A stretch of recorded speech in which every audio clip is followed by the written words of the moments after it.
relationships have been with other people's children? No. Let me reiterate. I was with a woman that had children with another man, and I helped raise those children like she is doing. Yeah. So basically, it's very difficult, and you got to deal with. At least she has a good. The mom is a nice person, because the dads that I was dealing with all wanted to kick my butt and stuff, but never did, because I always did good for this kids and looked out for them. And I had many years of doing this, and it's very difficult and very hard. And I want to give Mary props, and anyone that says that she's whatever she feels she deserves, she should get, because it's a hard role. All right, well, and I do give that to her. Thanks, Randy. Anything. What? All of it. I appreciate All of you. it. Oh, well, yeah, I am trying to be friendly to you, and I'm sorry, but I know it's tough, and I give it to you. And same thing with Bill. What he did, he was married and adopted those kids, and that's amazing. And those kids that I was with, they still call me on Father's Day, even though I'm not their father. And it's years later, and it means a lot. It really, really is a nice thing, and it's hard, and I just want to give you the credit you deserve. Yeah, that's great. Randy, I heard you were trying to get a job here as a phone screener. Yes, I was. Why? I was told you're on a higher freeze right now. Well, I'm sure they're being diplomatic, but what? I heard you applied for a phone screener producer position. Yes. What Rob told you, or Cream Pie? No, I heard through the grapevine. What experience do you have in either of those positions? Well, let me tell you, my experience is I can answer phones. I've been doing that for 40 years. So guess what? I'm asking. I'm asking specifically more about the producer position. You'd be surprised of the actual people I know, and I could get interviews and No. I'm asking what your experience in radio producing is. I don't have any per se. There it is. Per se. I don't have any per se, but all right. Well, that per se is doing a lot of heavy lifting. Don't people start usually like down a little bit and they work their way up? I mean, I thought that's how it would work. Yes, but producer is not the bottom position. Producer is one of the... Okay. Yeah. The pay. Well, that's what it was. It was a phone screener / producer.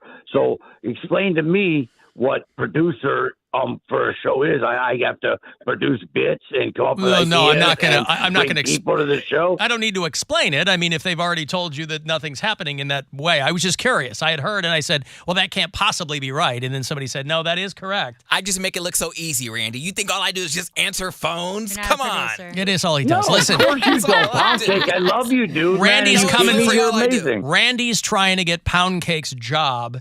Is the point? No, I didn't know it was for your show. I have too many chops. All right, Poundcake just said that you can have his job, Randy. So you'll start next week. Alan. Yes. Honestly, I didn't know it was for your show. I'm not trying to take his. It's not for my show. I'm being facetious. I don't know what show it's for.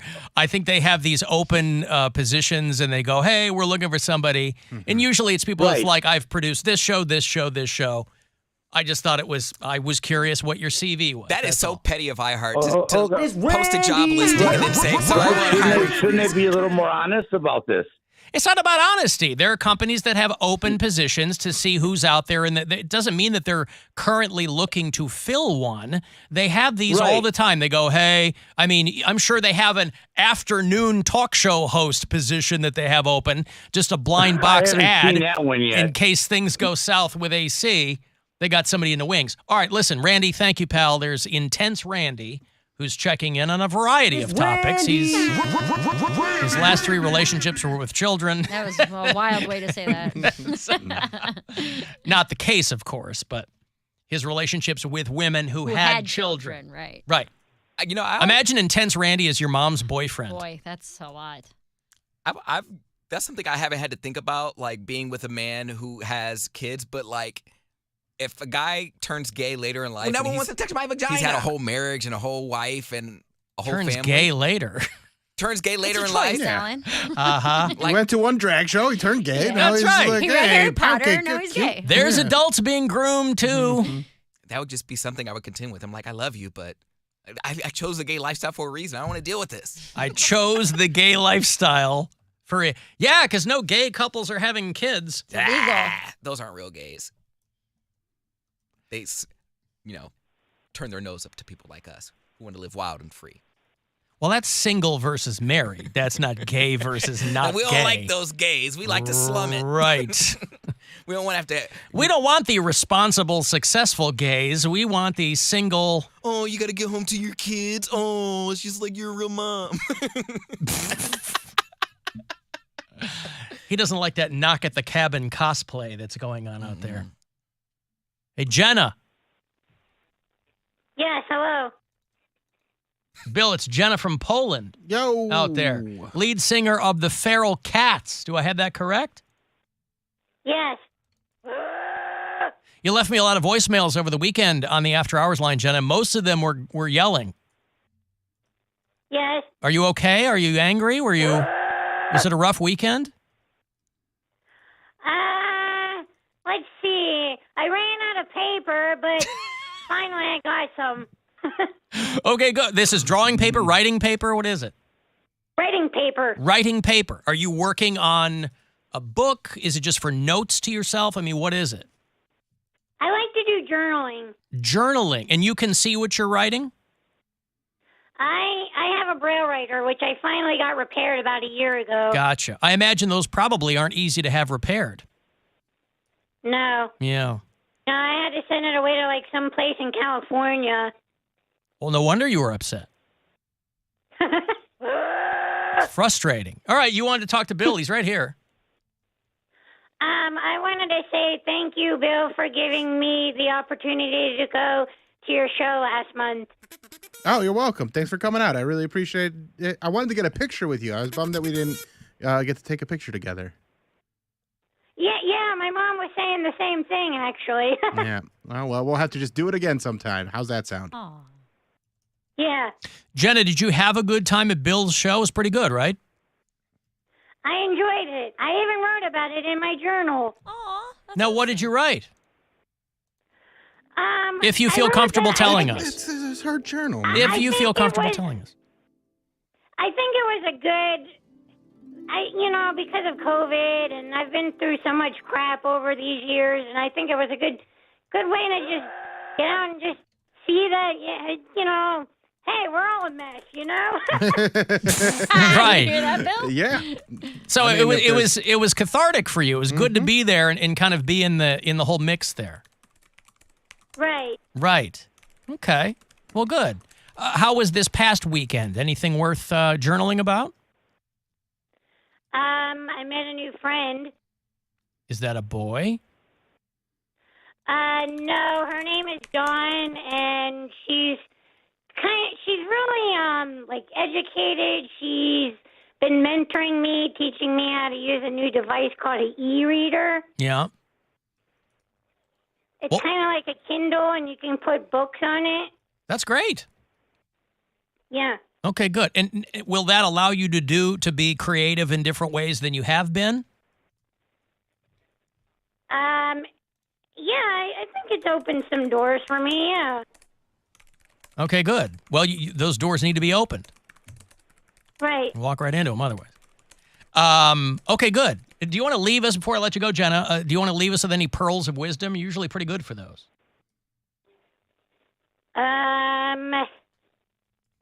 Just, hey, if you get frustrated, just take a deep breath. That's a good one. This has been Sweet Nothings with Jenna from Poland. All right, thank you, Jenna. That's good. I like it.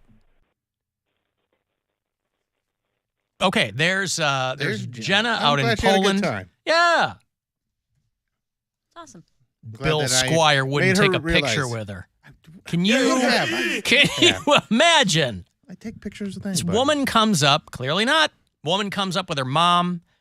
Well, because you do the Mr. pictures Squire after the show. nope. You do them after the show. Most of the time. Yeah. So he'll take pictures with anybody after the show. I would have Before done it the before show. the show, but I just thought they would be there after the show. Now you got to strike while the iron's hot. Hey, well. Now she's got that new e-reader. She don't need the B reader anymore. That's what I'm calling you. I'm the B reader. B reader. B for Bill. Hey, Megan. Yes. What's up? So I heard from you that Breaking Benjamin puts on a good show. I think so.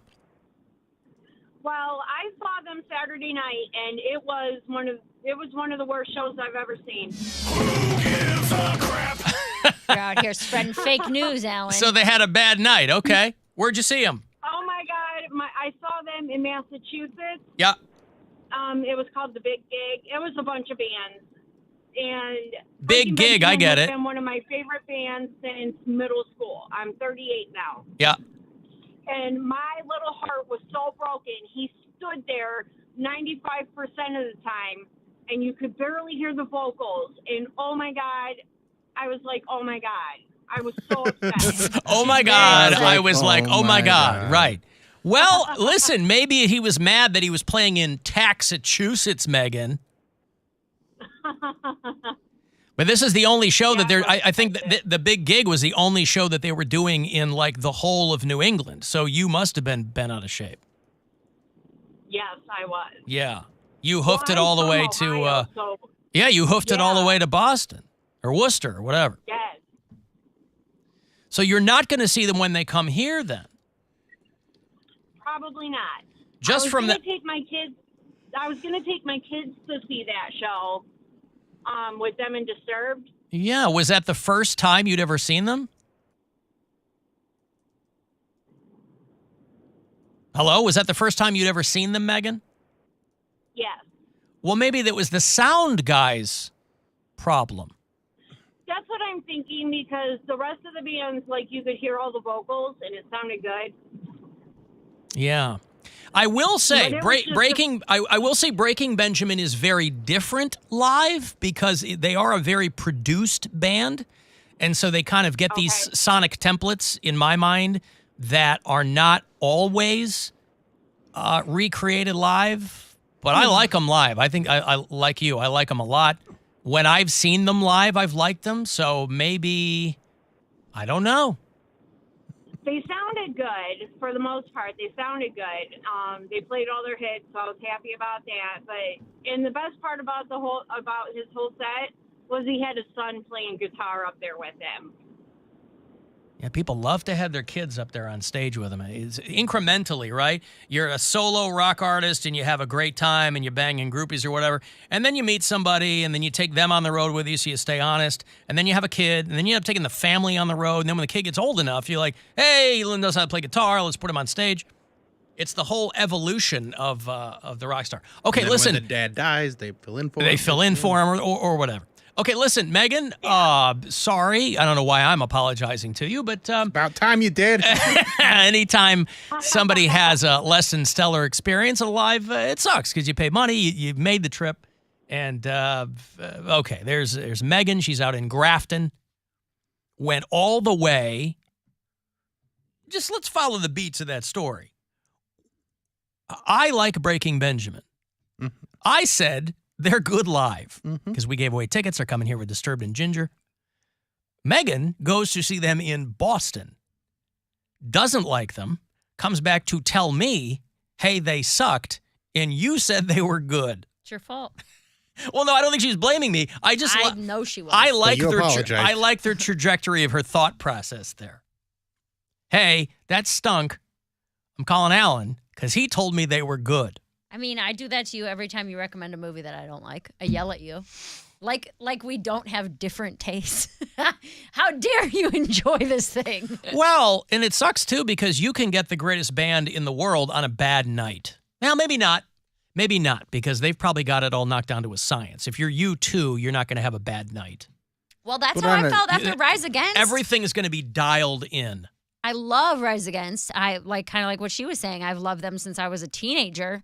I saw them live, and I'm like, this ruined this band for me. Really? Dude, he talked It would be so like much. Right, but well, that's a thing. Yeah. His personality made me turned off to the band. The way that he was like so self-important and doing 12-minute monologues in between each song. That's too much. Timmy McElrath is kind of he's a guy who wants you to know some things. He could have just played the music. The music was great. They I know. sounded awesome. He sucked. I was so mad at him. Yeah, but you also, I always think of stuff like that as in, you're talking to the people who've been with you from the jump. I've been a fan of their band for 20 years. You haven't been alive as long as they've been. I mean, but I'm saying since I was a teenager, 13, 14 years old. Right, but I mean, like... That's 2 decades, bro. I remember when they were a punk band in Chicago, like that kind of thing. Well, I'm sorry, I'm not old. I don't know what you want me to say. But that's what I'm talking about. If they're talking to the people... Do you want to hear a TED Talk in between each song? But What's it on? I know... Is it on bees? Because I want to... One was on bees. One was out. One was about different kind of knots. Like, I know that's Boy what he Scouts does, do? but you're right. If you're somebody who's... But that was the first time you saw them. Correct. You've been a fan for 20 years? That was the first time you saw them? Yes. Okay, anyway. Yeah. You've never seen Kiss. Shut up. Yeah, but it's not my favorite band in the world. She I never said Rise Against was my favorite band. I said I've been a fan of them for 20 years. Well, okay, whatever. That is too much. That is too much talking. Is my point. That is too much. Way talking. too much talking. Yeah. But also, it'd be like going to a restaurant and they have an off night, and you go, "I'm never going back there again." I think seeing a band, why would it ruin everything else if you didn't like their show? Like you went because you love the songs. Right, and then now when I listen to the songs, I don't enjoy them as much because I think about him, and it makes me mad. Wow. And I'm like, man, this guy sucks. Really? Yeah, a little bit. Huh. Maybe ruin was a big word. Maybe should have just been it has tainted. Maybe anytime you could work in taint. Maybe he was just having a weird night. I don't know. Could have been. He was doing a bunch of coke and had a bunch of ideas that he needed to tell everybody about. Could have been. I think they're straight edge. At least That makes it worse. They used to be back in the day. Huh. All right. Could it be his different colored eyes? Did that maybe throw you off? Dude, I was way up in the top of Nautica. I couldn't see anybody's eyes. All right. Well, I don't know. It's okay. See, they're hometown guys to me, so I have a certain degree of affection for them just because they go way, way back with a lot of different people that I know. But to your point, shouldn't do so much talking. Yes. Well, that's why I'm a little nervous to go see Fall Out Boy. Fall Out Boy is my favorite band, and I'm seeing them in June. But you've seen July. them before. No, I haven't. Well, then you're making my point just with a different band. You've never seen your favorite band live? I haven't been able to afford them.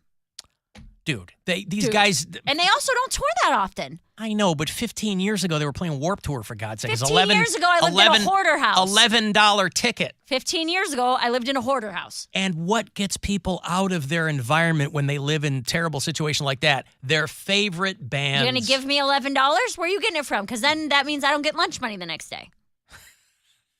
$11. I'm just saying. So am I.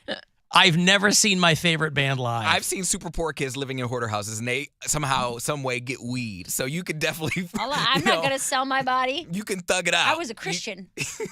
Sell your body. Some Christians smoke Sure, all the the devil's lettuce, Poundcake's too. guy friends were selling their body for weed. It may have been oregano. It might have been See? something. Smoke weed every day. I thought they had weed. Ziploc full of pencil shavings. I did what for what? Well, then I hope Fall Out Boy doesn't talk too much. That's what I mean. It's I hope kinda they're scary. not too. Although judging from every one of their songs, every one of their song titles, there's a chance they're going to be talking a lot. They're hometown boys. Why don't you support them? I do, but they're a very verbose band. We'll see. What if Rise Against and Fall Out Boy go on the road together? Opposite ends of the spectrum. And they go I'd out. go see it, but It's a lot of stage banter tour. but mostly banter tour.